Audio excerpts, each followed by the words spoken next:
Hey there. Welcome to Leadership Portraits. My name is Jennifer Wright. I'm your host. I'm here with Doree O'Neill. Doree is going to be joining us today and talking about leadership, of course. But she has some really interesting perspective. She has done a lot of things from a career perspective, but she is also in the process of becoming an entrepreneur and building her business. So we're going to talk a little bit about her leadership experience from her career perspective, but then also leadership from the perspective of how does that work when you're kind of going out on your own and you're building a new business? So welcome, Doree. Thank you so much for joining us today. Thank you for having me here. I appreciate it. So tell us a little bit about you and who you are, what you enjoy. Okay. Well, I'm Doree O'Neill. I am actually a native of Georgia, which I think I'm a real Georgia peach. Yep, it's true. And I started out, let me tell you a little bit about my career. I started out after college. I had an undergrad in psychology. I was an art major who turned into an undergrad in psychology and graduated college and went, I don't know what I'm going to do with this degree. I knew that I didn't want to go into human resources, but I wasn't really sure what my next step was going to be. And so my mother was like, you've got to get a job. I went to, it was a company called Kelly Services at the time. I think now they're called Kelly now. I remember. I was the Kelly girl. You're a Kelly girl too. And And so they were like, let's go. Why don't you start at this cellular wireless company, and they need somebody to just come in for the day and make copies. So I went in to make copies for one day. The CFO needed an admin, and long story short, I was hired, and that's how I got my break into the corporate world, was by being a temp for one day making copies. You know what? I can completely relate to that. That sounds very similar to my story. So, I started out as a temp and, it just kind of, the ball rolled from there. I tell a lot of people, especially young people that are graduating college, look, don't necessarily maybe look at this as trying to go out and find something full-time right away. Go the contractor route, go the temp route, so that you can experience for each other, do I like this company? Does this company like me? And it can become more of a win-win. I was so blessed that the CFO of the company was one of those people that just was really big into mentorship and being a mentor. Even awesome. He's even said to me, I don't want to see you sitting in this chair in 2 years. So you're in the perfect position to be able to look and see what you want to do within the corporate world. Being a CFO's admin, I got to see marketing, finance, accounting, and all of those different areas. And I later went to him. It was when the internet was becoming big, and I know I'm aging myself by saying that, but the internet was becoming big, and I said I want to get into the web. I want to get into the internet and the intranet, and he was fully supportive, and that's how I got it. That's how I got into IT and corporate. Yeah. Let's talk just a little bit about mentorship. Yep. Mentorship to me, that's one of the things I always recommend. Young people, find a mentor, be a mentor, as you come up in your career. Mentorship is so important, I believe. So tell us a little bit about your experiences with mentorship. Do you have and you talked about the one manager you had. How have mentors really kind of influenced you and helped you throughout your career? I've had a handful of who I would consider to be mentors. It's kind of funny because you have a lot of programs in corporate America where they assign you a buddy or here's your mentor. But I think sometimes what is it that the teacher finds you, and you sort of, there's just something that they're coming together where you're learning from someone. And I had a couple of really great mentors in my that just took me under their wing. And I think that's it wasn't a telling me what to do. It was, Yeah. let me show you how I do what I do. Let me give you a little bit of that responsibility, but I'm going to be here to guide you along and not necessarily tell you what to do. Right. So you're going to be able to, succeed on your own, but also I'm here if you hit any bumps along the road. And I think that for me, that was the key part of having a really good mentor, was someone that was just saw the vision for me sometimes when I couldn't even see it myself, Mm. and just said, where let's go down this road and let's try it this way, and that's not working, so let's move it this way. And it really was there to just support. It's about support. Yeah. Mentors to me, and sometimes you have mentors that you don't necessarily even consider mentors. Mhm. You might have those mentors that are like, these are my mentors, but then there are those people in your life that just sort of play the role. Mhm. I have several of those and have had, throughout my career, people that I go to for advice and who have kind of been there, done that. Mhm. And I think it's just none of us can do anything completely on our own. We have to, kind of seek out those people. And I think that's a key to becoming a great leader, is knowing when you need help and how to get that help and that support. Absolutely. I've got two stepdaughters, and they just graduated high school in May of last year. And one of them has decided to go her own route Mhm. and find her own way in this world. And we're fully supportive of that. But in the same token, it doesn't have to be that hard. Yeah. And so finding the right Yeah. person, and it doesn't have to be a parent, especially, when it Right. comes to college kids, high school kids, it doesn't have to be a parent. It doesn't even have to be an adult figure. Sometimes it could Right. be someone that's a few years older, that's just already been down that route, that can just, offer ideas, bounce ideas off. Right. It's not a telling somebody what to do. Right. And I think that that's where a lot of people get confused with being a mentor in any realm, Mhm. is they think, oh, I'm your mentor, I'm going to tell you what to do, what's best for you. It's a learning experience. And a lot of times the mentor and the mentee relationship flips at some point, and you find out that they're learning from you as well. And that's when it's a really good relationship. Absolutely. Absolutely. Yeah. And I think we've all had Mhm. those situations where it, the teacher becomes the student, and I've even had it myself with people I have mentored. Mhm. And quite honestly, I've learned as much from my mentees as I have learned from my mentors. Mhm. Mhm. There's a lot that we all can teach each other. That's right. Yeah. That's right. Mhm. And it doesn't matter what level of experience you have in certain areas. I've had, instances in my life where it's no surprise, I think, to anybody. I'm in sobriety, and one of the things I had to learn in those instances was, I was at a meeting and my sponsor was like, go talk to that woman.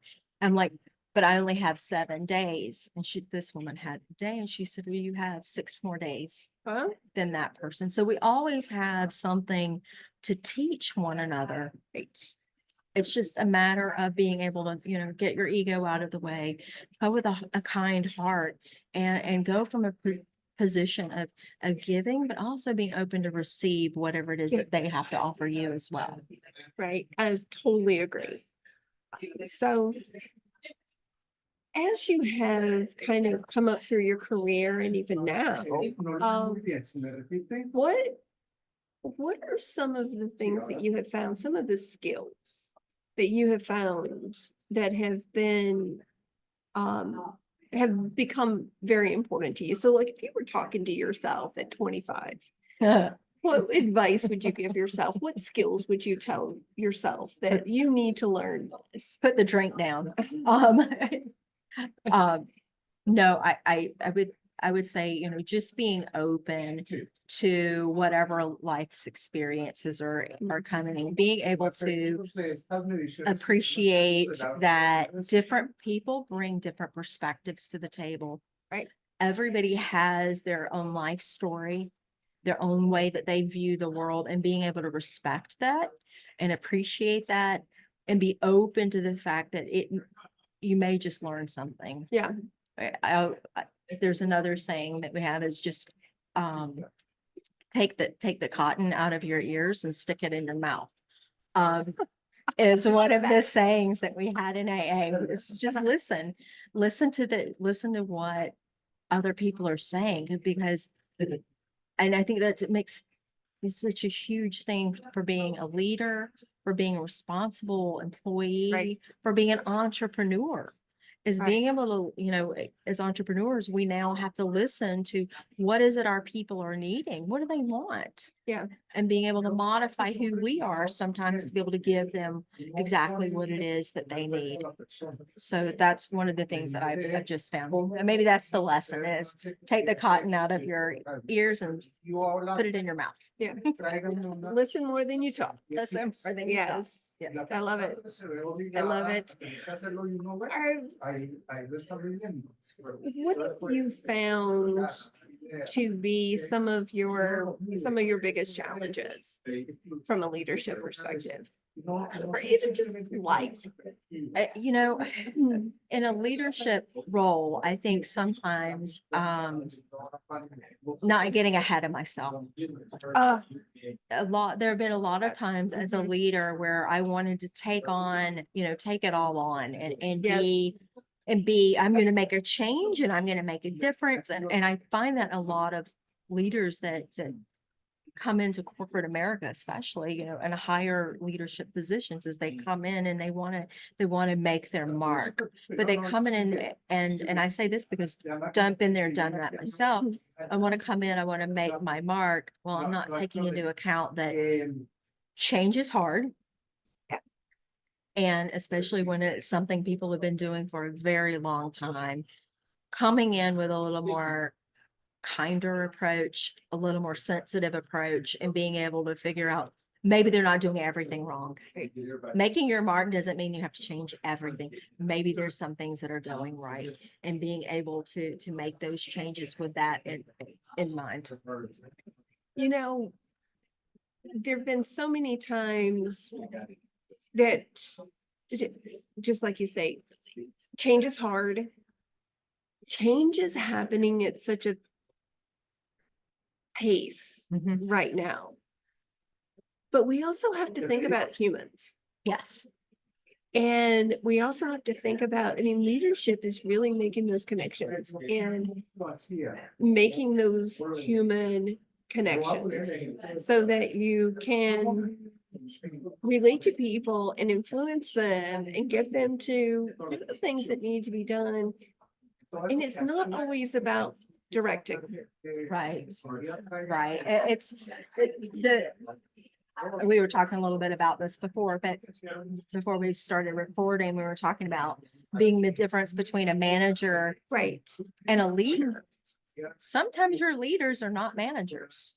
They're the people that quietly influence a group, because the way I look at a leader is that it's someone that you admire, and not from a perspective of they've got all the money that I want. They've got, maybe that too, but they've got that something about them that you're like, I aspire to be like that. And you're willing to go because you have like very similar beliefs, and their passion is your passion, and you aspire to be like them and with them, and you will follow them anywhere.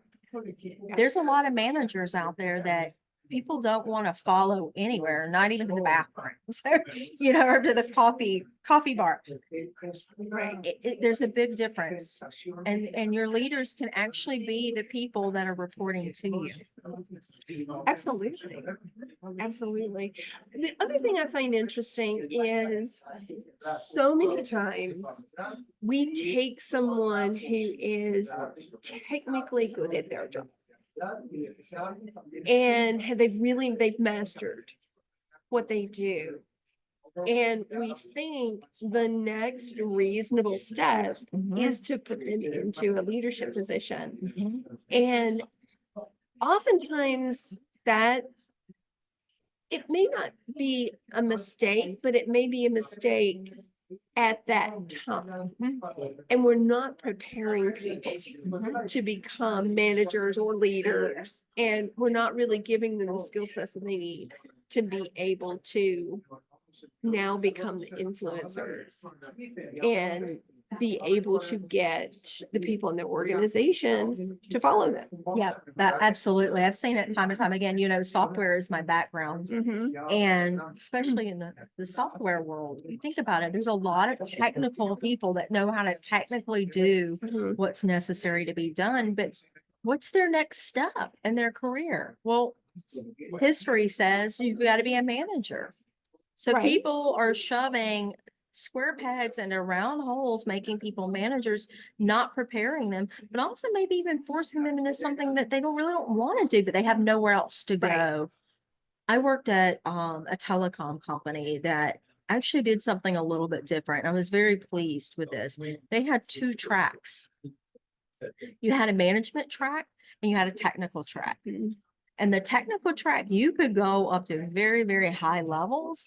A lot of times the pay was way much more on the technical track than it was the manager track. But that's the other thing too. People see salary, they see title, they see all these different things, but they're putting themselves in a miserable position because it's not something they really want to do. Or like you said, they're not getting prepared to be there. So having those 2 different tracks was really an amazing thing because you had people that were architects and they were born to be architects. They could care less about hosting a meeting, having a performance review, you know, all of those different things. This gave them the opportunities to rise in the organization, still make really nice money, and not have to deal with the overhead of being a manager. You know, I've worked in both kinds of organizations. And for someone who wants to remain an individual contributor, sometimes it can be very frustrating because if you don't have those opportunities without becoming a manager, and there are many organizations that that's how they operate. In order for you to get to the next level in your career, you have to become a manager.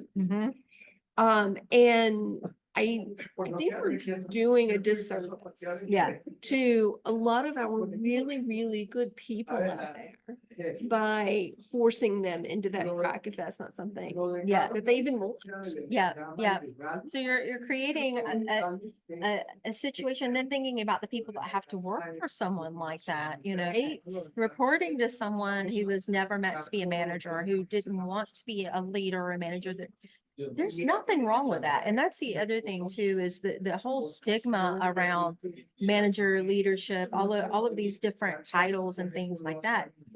Be a leader as an individual contributor, right? I think that if we could change the way that titles are perceived and compensation that goes with titles and all of those different things, and allow people to be who they want to be. And then if they want to be a manager, give them leadership training. Teach them what it means to be a leader. Being a manager doesn't mean I'm in power. The best managers and leaders I've had, the people underneath were the ones that are in control. You're just there to support them and help them get through any roadblocks that get in their way. So I'm curious. You and I have lived kind of, there's been a little bit of parallelness in our lives. I mean, we both done the corporate thing. We're both now exploring entrepreneurship.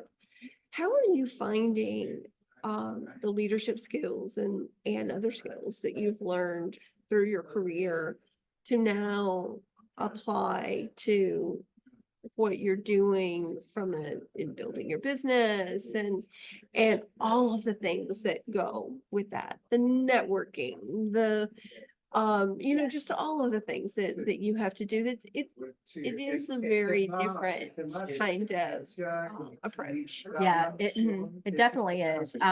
It's challenged me in a different way. Yeah. You know, in the corporate world, in the software world, I know what I'm doing. And it's easy to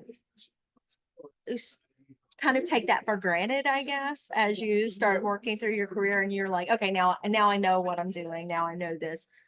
But being able to still now use those skills that you use to be able to drum up new business. Yeah. And you nailed it. It's networking. It's social media. It's meeting new people. Mhm. It's pulling this introvert and just saying, hey, sister, you're gonna have to take a back seat for tonight. We're gonna be an extrovert tonight, and we're gonna go out and we're gonna meet people. But it's also being able to not be afraid to stand up and talk about the things that you're passionate about. Me as a coach, I had to become very comfortable with what I coach and being able to talk about it with the same level of confidence, because people, you have to still show up as a leader in whatever industry that you choose to go in coaching, seen as someone that knows, I know, I know what I'm doing. Mhm. Trust me. That's another thing too, right? With leadership is trust. And people are not going to hire a coach they don't trust. So being able to instill confidence, trust, and all of those different things. I had to find it within inside myself first before I could start projecting it out there. So it was a new learning experience, taking 25 years of being in the software industry and now being a coach and finding out what that means and being able to then stand up and go, okay, yeah, this is now who I am. I'm good. So tell us a little bit about that. Tell us a little bit about what you're doing. You say you're a coach. What do you coach? How Stress. do you help people? So I help professionals that are having issues managing stress and anxiety. Coming, I know no one who no one who has that. In fact, I wrote a post the other day. It makes me mad how many people accept that as normal. What I hear when I'm talking to people is I'm like, on a scale of 1 to 10, what's your stress and anxiety level on a normal day? At 8, Mm, a 6, a 7. I'm sorry, that's not. I'm like, that shouldn't be okay for anybody. Right. It's not okay. Your health takes a hit, your relationships take a hit, your mind is constantly wandering into other fears and unknowns and things like that. You're missing out on the present moment. yeah. That's the key. So really and truly, if you think about it, what I help people to do is I teach them to train their mind to be able to focus, get rid of the stress, anxiety, the chaos, become more focused, more centered, more in the present moment, where they can actually start to enjoy their life. I have such a visceral reaction to that. I love this saying. I violently agree with you on everything you just said. But it's, and I don't know if it's a product of the time we're living in, or what it is, but the fact that so many of us are walking around at such a high level Yes. of anxiety. Yes. And it's in our conversations. It's in, I mean, the number of conversations I have in a day where Yes. someone's just talking about their anxiety, the number of times I bring it up about myself. Yes. You'll even say to yourself, I'm so stressed out. Yeah. But think about all of the different things. Times have changed. You know, I'm not discounting the way it was when we were younger, or when our parents were in our, our age group and that sort of thing. Times have changed. Think about like when it used to mean when you could travel on a plane and the door shut and you were able to read a good book and you were not checking your phone, Right. checking your email on your laptop, working on a presentation. It's changed. We don't have the amount of breaks that we used to have. That's true. So we have to find ways then to have those breaks throughout the day, to be able to stop our mind from going off to worst case scenario, pull it back in, stopping on like social media and saying, today I'm not going to do this. At one point I had what I called technology unplugged Sundays. And I texted my friends and said, hey, you're not going to hear from me tomorrow. I'm not going to pick up my phone at all. I'm not picking up my laptop. I'm not picking up, maybe I've watched TV. But being able to just say enough is enough. We have enough we call it overload in the hypnotherapy industry, enough overload coming at us. We have to learn to control that ourselves because nobody's going to do it for us. Well, that's true. No. That's true. So I want to ask you a question that I've already asked you, but with a little different spin. If you were talking to 25-year-old you, what would you tell yourself?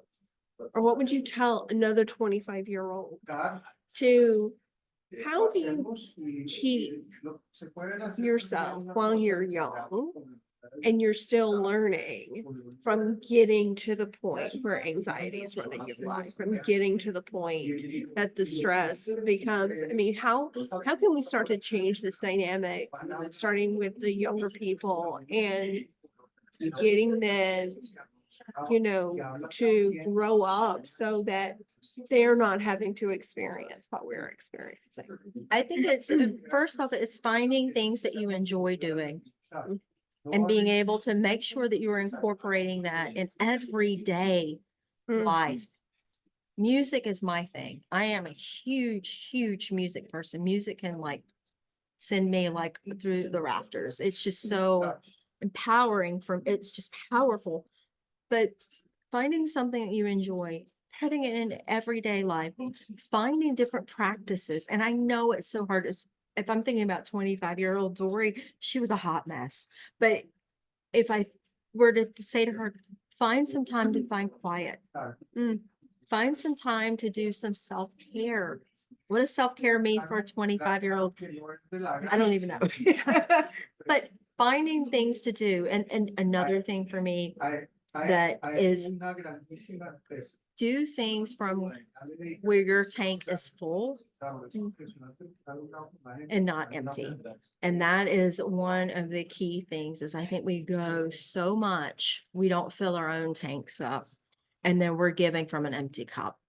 So find things that restore you, even if it's, hey, I may have to miss out on this party this weekend, but I need to go in and find a way to restore, and just being able to feel it in your body and being able to acknowledge that, and then being able to do something about it.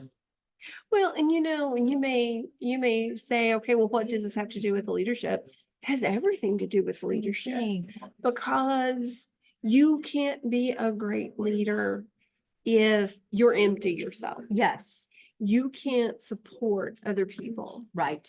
If you're operating off of an anxiety level that's like through the roof. Absolutely. So it's so important that there's a principle in the military, and in business, like, leaders eat first. And you can interpret that any way you want to, but it's basically you fill yourself up first. Yes. When the mask drops down on the airplane, That's it. you put it on yourself first, because if you lose oxygen, you can't help anybody anyone else. You can, and I remember a time when I was a younger manager, and I had a team of, oh my gosh, 69 people that reported to me. And I was stressed. I was stressed out. We had a lot of, it was a lot of hours. I was working 80 hours a week. I was getting pulled with constant demands from upper management on doing something different, doing this while trying to motivate a team. And I will tell you, one of the most impactful moments to me was we had a group that came in and did an evaluation, the 360 view of how you are as a manager and all of that stuff. And the common thing that came back to me was Doree's too busy. Oh. Doree is too busy. Doree is too stressed. I don't want to go to Doree. It's a manager, It's it's a very- leader. Yeah, It broke my heart. I can imagine. It really broke my heart because I felt the tug, the pull. I Mhm. want to be there for them 100%, but I can't because I've got all this other stuff. Right. Something had to give. And hearing that was sort of my aha moment of, okay, put it down, put down whatever I'm working on right now. Just go around and say hello to everybody and say, and really just, and it helped me. So me just going around and, hey, how are you doing? Helped me to take a break, Right. and to be able to see, people's kids and, bringing in, different treats and things like that. And just becoming more human, Right. to the people that were reporting to me, I think it makes such a huge difference. Oh my gosh, that is such, because it really is truly all about relationships. Everything is. Everything. Everything. Yeah. Yeah, it is. Yeah. So when you think through your career, is there anything you can point to where you can say that really is like one of my proudest moments as a leader? Mhm. And there may not be one thing. There are quite a few, but I will say this. There was a point with a company that I was working for, we had a lot of contractors. And of that 69 I was talking about, probably about 50 of them were contractors. Oh, wow. Then corporate came through and said, we're changing the way, how long you can have a contractor on board. And that number changed all the time. So we had people that were with us 3 to 5 years. And I find out on a Thursday, they have to go on Friday Wow. and be gone for 6 months before they could come back. So I had to have this conversation with, of that 50, let's just say 40 of them. Wow. Well, I'll try to backfill and make sure there was no speed bumps along the way, but having that conversation with those individual contractors, one of my proudest moments when they said, how long do we have to be gone? I said, 6 months. We'll wait. Oh, We'll wait. Doree, contact us in 5 months into our contract, us being gone. Let us know what the landscape looks like. And if you can see it's gonna be wide open for me to start in 6 months, I'm in. wow. One of my proudest moments. And I was able to bring a majority of them back. And so that was a really, really just amazing experience to know that they were willing to do that, to come back because they enjoy the environment Right. that we created. It wasn't all me, that we created together, and they didn't want to let it go. It was That's amazing. special. It was amazing. That is pretty special. Yeah. So that's awesome. What a great story to wrap up on. I love that. So I appreciate you being here today. You have shared such fantastic insights, and I'm excited to share this with the audience. Before we go though, I do have one last question for you. What's next for you? What's next? Well, continuing to work on my coaching Okay. and building my coaching business. That's become such a passion of mine. It's one of those things now that if someone said to me, you can't do this anymore, I really think that I would struggle. It's really, really important to me. And, just continuing to journey down that path as I continue to work on myself. I'm always a work in progress, and just never giving up. And so for me, I don't know what else that holds. Maybe another book,